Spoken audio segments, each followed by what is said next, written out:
Dear students, a very good afternoon to all of you. Myself, Dr. Varunarayan Mishra. Today, I am going to discuss about file-based database management system and client-server model, which is an important topic of database management system. Okay, first, I'm going to describe about file-based system. A file-based system is a collection of application programs that perform the services for the end users. For example, any report. Each program defines and manages its own data. In the next slide, for an example, you can see here there are different files stored as a database, like sales department file having two-part file management program, file report program, personal department having two parts, that is file management program and file report programs, and combinedly these files are known as customer file, the sales file, or agent file. The file-based database management system includes individual files of a particular customer or particular sales or particular agent, and when we combine, when we store all these files, all these reports, you can say these files are a type of reports in a type of in the form of database. It is known as file-based system. Okay, there are certain limitations of file-based approach when we are going to use file-based database management system. So the first limitation of these kind of database is the separation and isolation of data. Like for example, each program maintain its own set of data, and users of one program may be unaware of the useful data held by other program.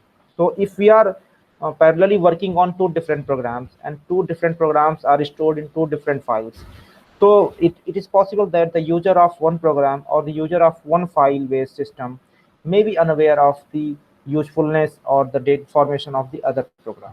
Second limitation is the duplication of the data. Okay, so there is a possibility that the same data is held by different programs.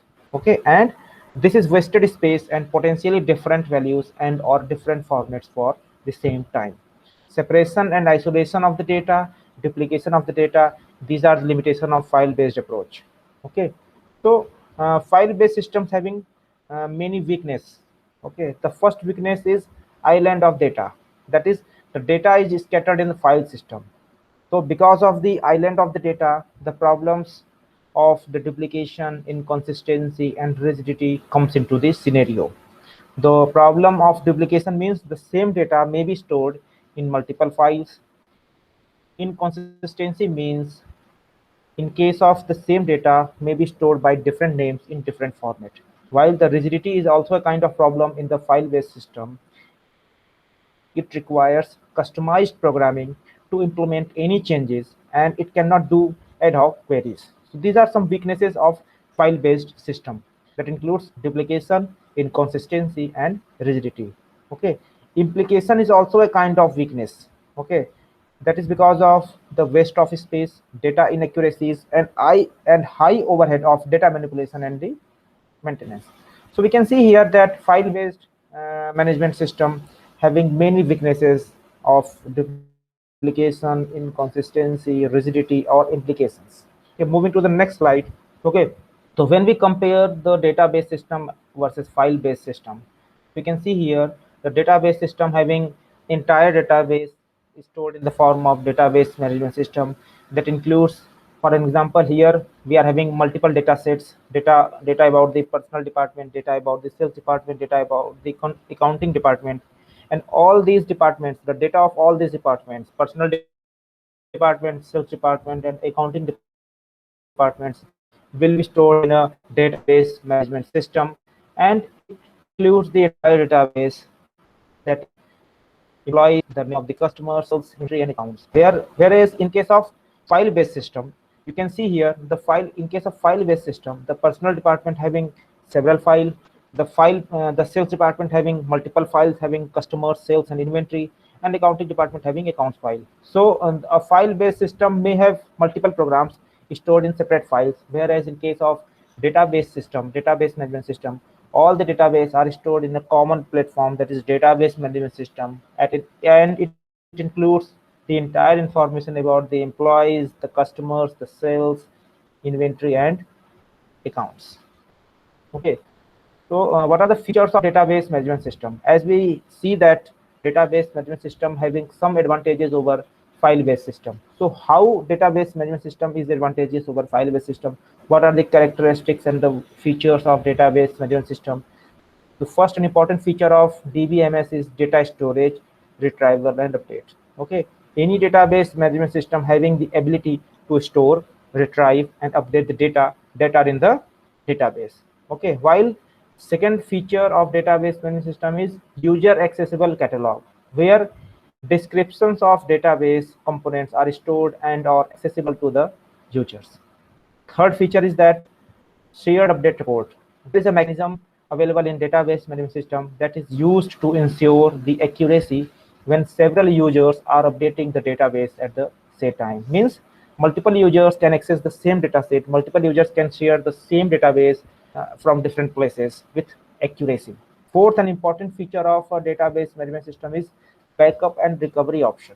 Okay, it is having backup and recovery services.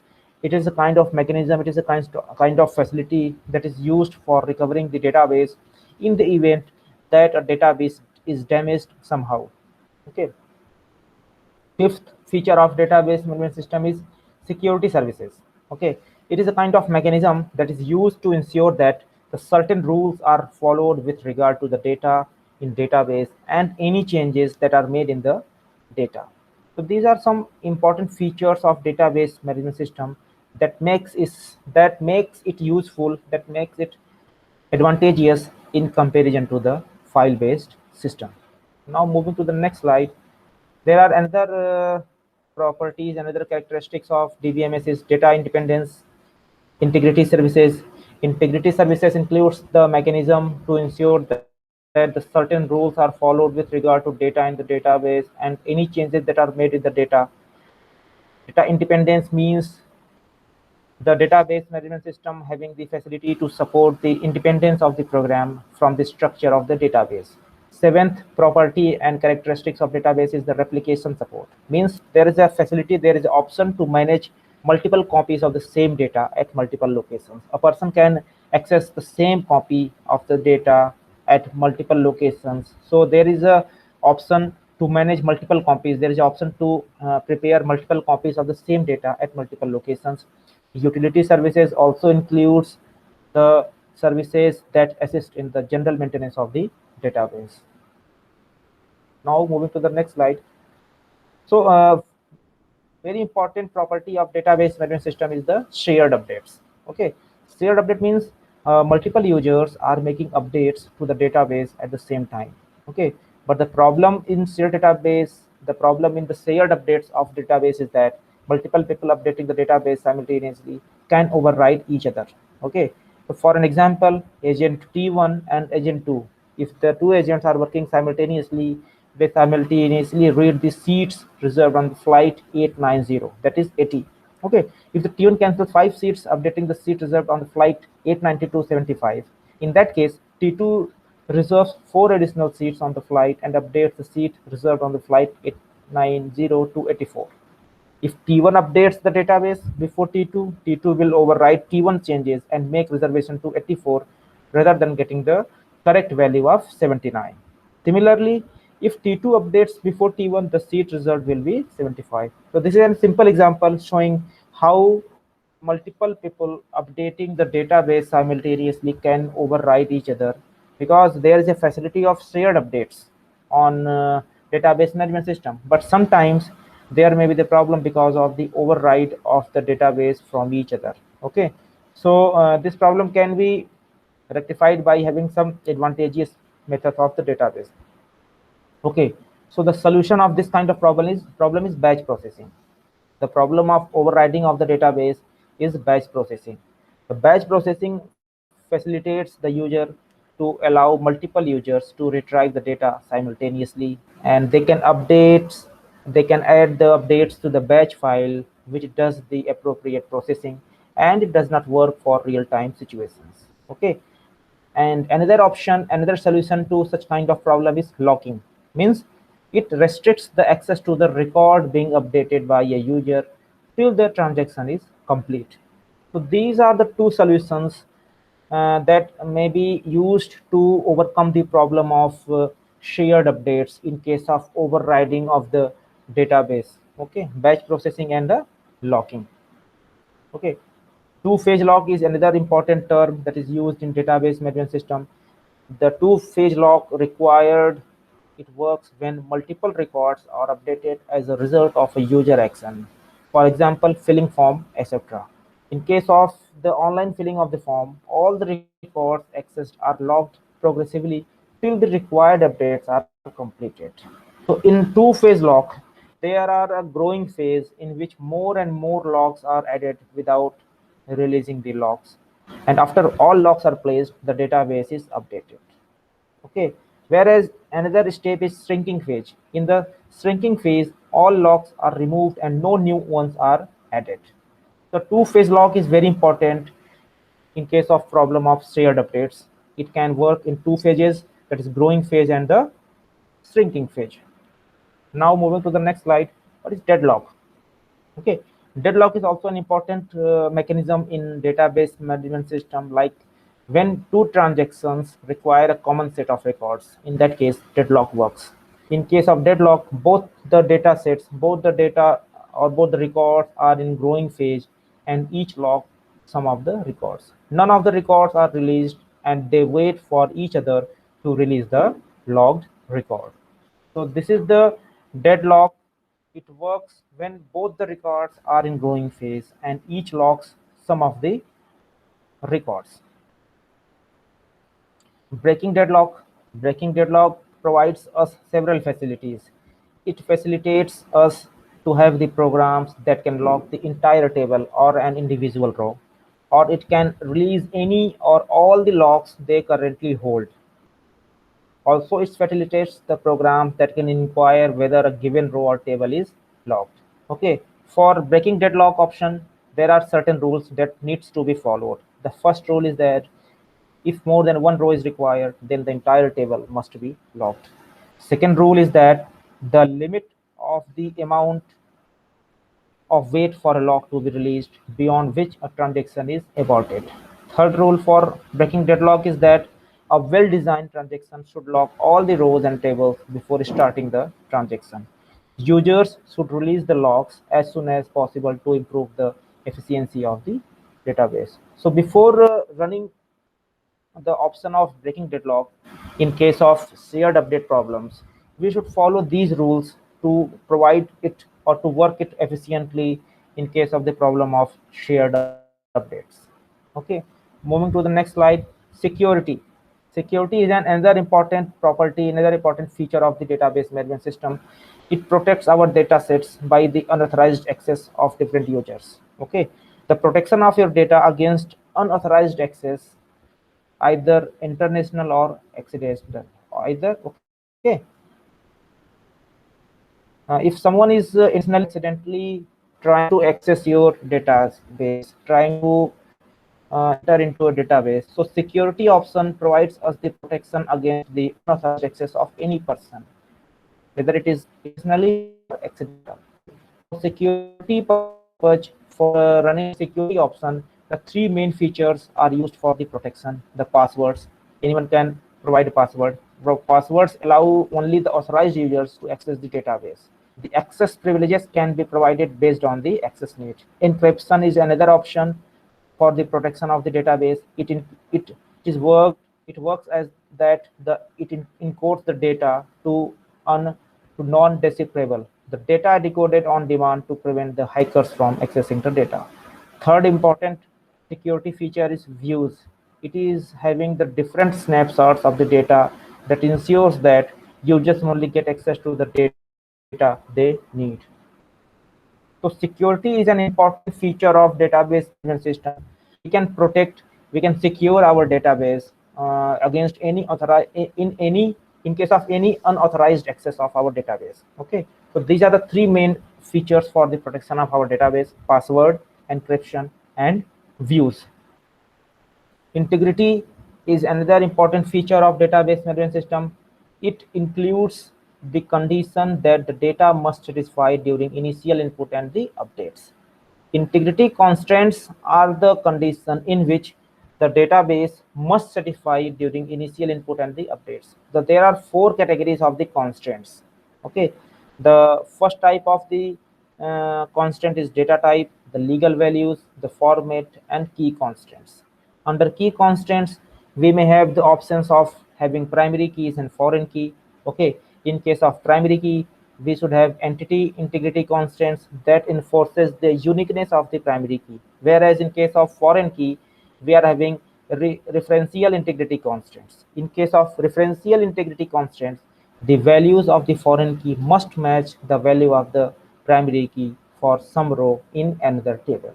Okay, so while we are going for the data integration, while we are going for the integrity constants or the on the database, they are having 4 categories of the constants: data type, the legal values, the format, or key constants. Now moving to the next slide.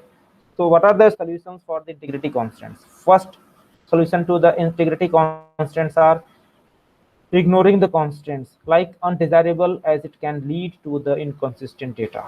Second solution is let user enforce the constant, like in case of this option, the undesirable, since user mistakes can be disastrous. Let programmer build the logic of the constants in programs that makes the program complex, harder to write, harder to maintain, and expensive. Third and important solution for integrity constant is to place a burden on the database. It is a preferred way. The cost of database management system, its development, and it's amortized over large area, large user base. Hence, it is having some economical benefits. So these are the solutions for overcoming the problem of integrity constants. Now moving to the next slide. Replication is another important feature that we can duplicate the data at multiple physical locations.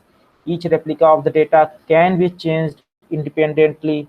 Okay, so periodically the replicas update their data to the master database. This process is called the synchronization. Okay, so replication means we can have the multiple copies of the same database at different physical locations, and each replica of the data can be changed independently. It's not like that you copy data from this file, you can change the data. You can change data set, you can change the created data set at a place addition. Okay, so this is a period process, and we can do the replication periodically and update their data to master database. This process is called the synchronization. Okay, so in case of disaster, like if you lost your database, if you are facing some damage in your data, so there is the option of backup recovery.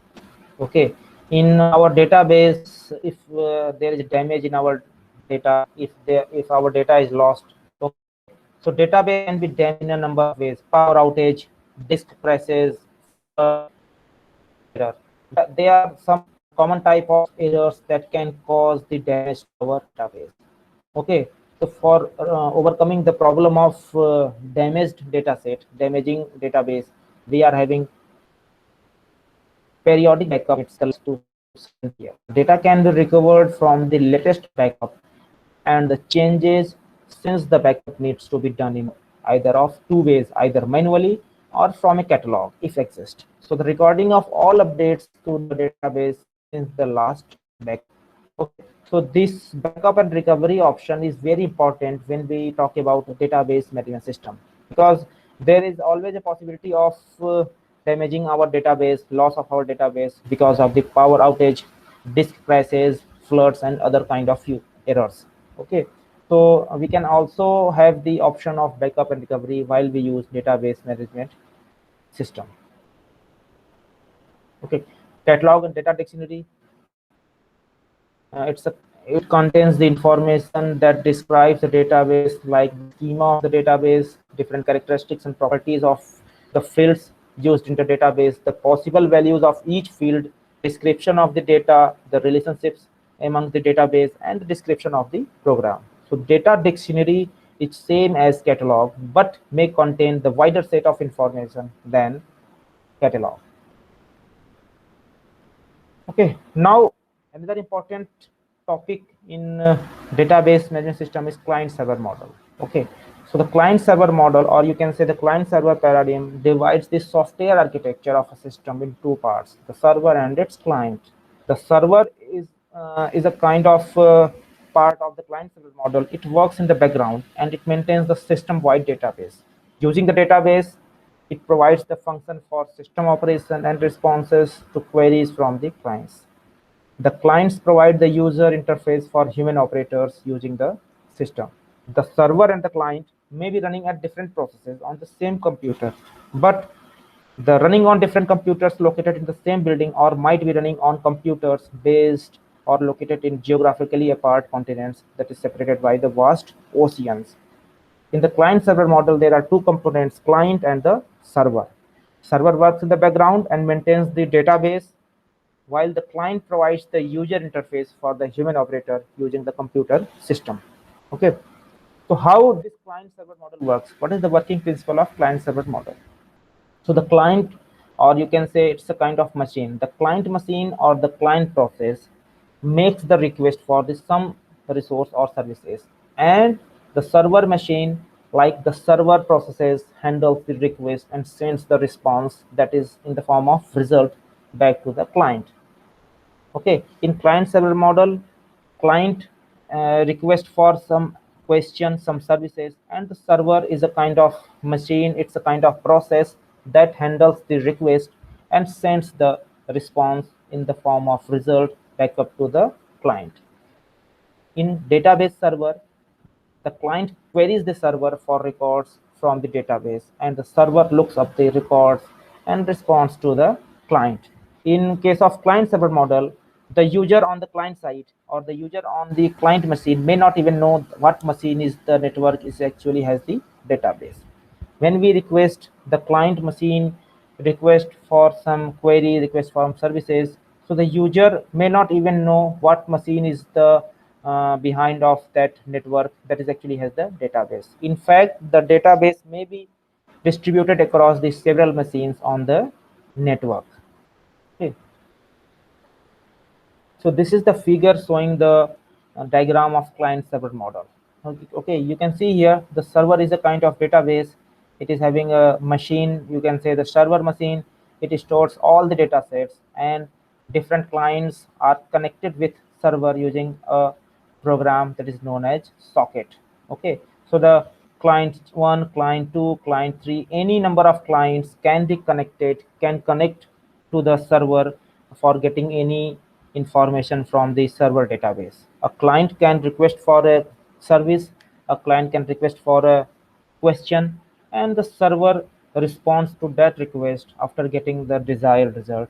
So this is the way in which multiple clients can access the same database, the same kind of database stored at the server, and they can have the desired result after having some request to that server. So this is the simplest form, simplest diagram showing the working principle of server and client. Here important term is socket.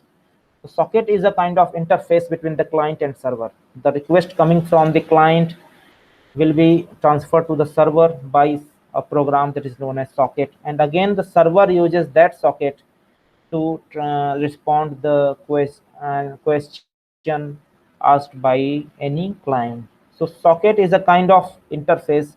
It is a kind of program that is used to establish the connection between the client and server. Client may be n number, but the server may be the unique or the single server. Multiple clients, a number of clients at a time can access the server database and to ask and for asking their queries and questions. Okay, so the client needs to know the existence and the address of the server. In case of query, in case of asking any question, the client needs to know the existence and the address of the server. However, the server does not need to know the existence of the address of the client prior to the establishment of the connection. Once a connection is established, both sides can send and receive the information. Okay, so server can be connected to the client and the client can be connected to the server.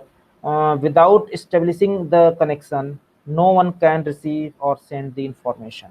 Okay, So, but it is important to note that the client needs to know the existence of the server or the address of this server.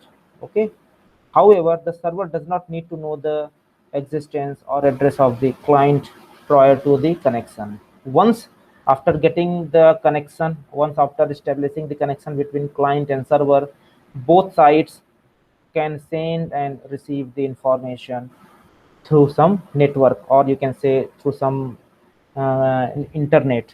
That is a basis, that is a basic for connecting the server with the client or client with the server.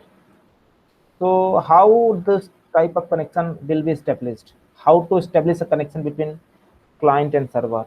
So there is a option. There is a you can say the communication channel.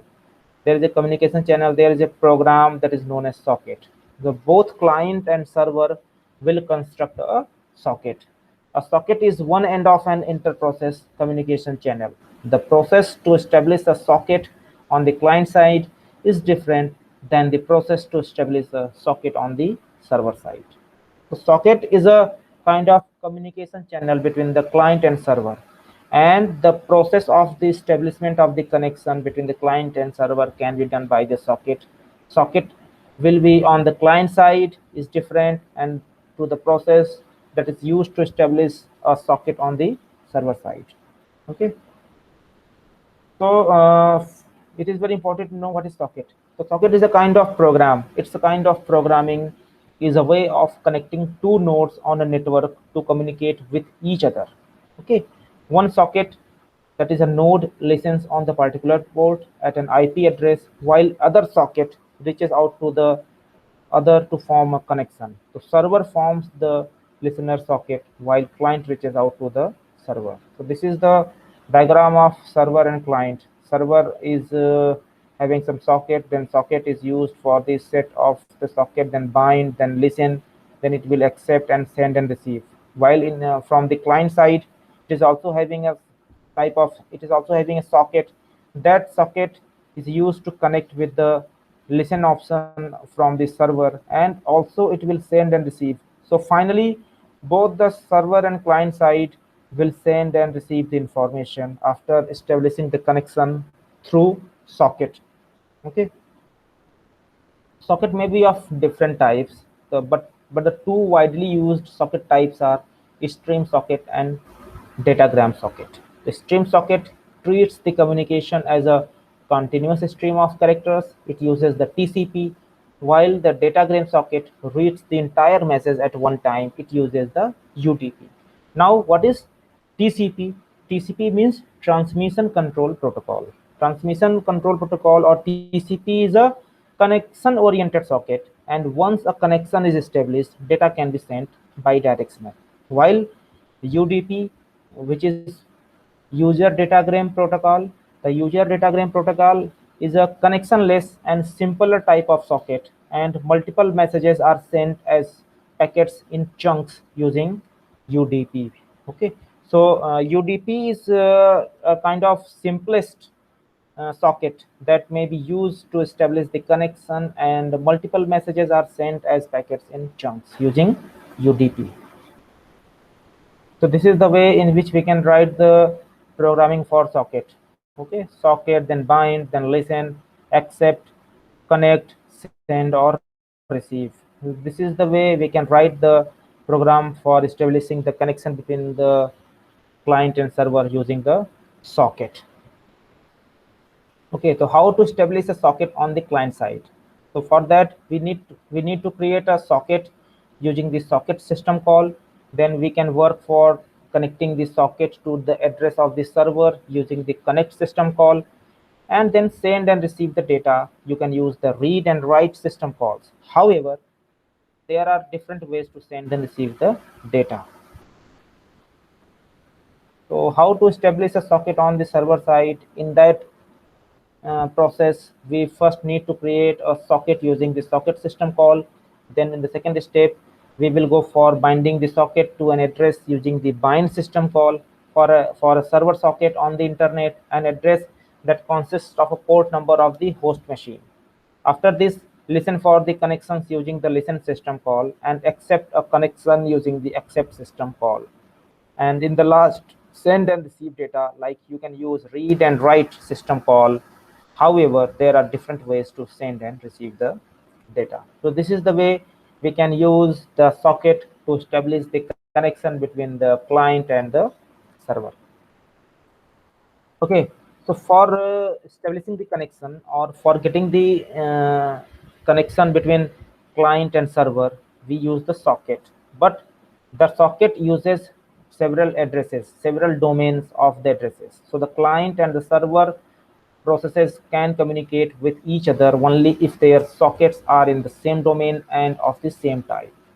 Two widely used address domains are Unix domain and Internet domain. Unix domain means in which two processes share a common file system, and Internet domain is a kind of address domain in which two processes run on any two hosts on the internet. So the socket can use Unix domain or Internet domain for establishing the connection between client and server. So what is Unix and Internet domain? The address of a socket in Unix domain is a character, string, and entry in the file system. The address of a socket in the Internet domain in the Internet address of the host machine. Each socket needs a port number. That is a kind of 16 bits unsigned integers or the host. The lower numbers are reserved in Unix for standard services. For example, 21 is used as a port number for the FTP server, and generally the port number above 2000 are available for getting the connection or for getting the use of for using the Unix and Internet domain. Sample client and server code. Okay, it includes the files that is a kind of client and server that are posted on the internet. Then download these two files from server.c and client.c file extension, then compile them into two executable files, the server and the client. Then how to run the server. For running the server, first we should start the server. Then if your server is running on the machine called Merlin, you need to pass the port number as an argument, any number between 2000 and 65535. If the port number is already in use, the server will let you know the exit. Then we select, and then we need to select another port number. To run the server, we type the server 3000. How to run the client? So for running the client, you have to have two arguments, means the name of the host on each of the server is running, the port number on each the server is listening for the connections. And to run the client, for running the client, we should type the client Marlin 3000. Okay, a server on the internet domain. Okay, so for running a server on the internet domain, this is a kind of it's a kind of sample code that can be used to write a program for a server on the internet domain. In that case, we need slash and star to write the syntax, like a simple server in the internet domain using TCP, and the port number is passed as an argument. It will be blocked by the symbol slash star. Okay, then we will write include stdio.h. Then in the second line we will write include system slash types.h, and we define the data types that can be used in a system call. Then in the next line we will define the structure that can be needed for establishing the socket. And in the next line the cons and the structure internet address in the function call that we can it out. Okay, this is the way we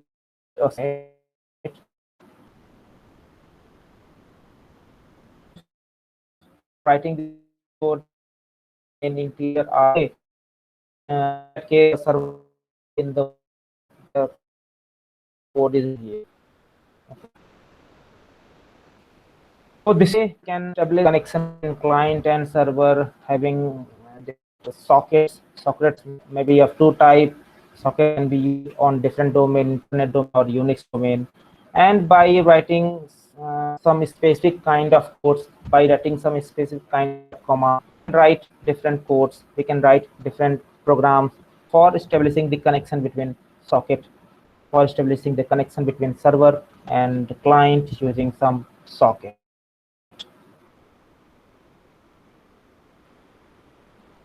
Now this is the MCQ. All of you attend these MCQs this lecture. Thank you very much.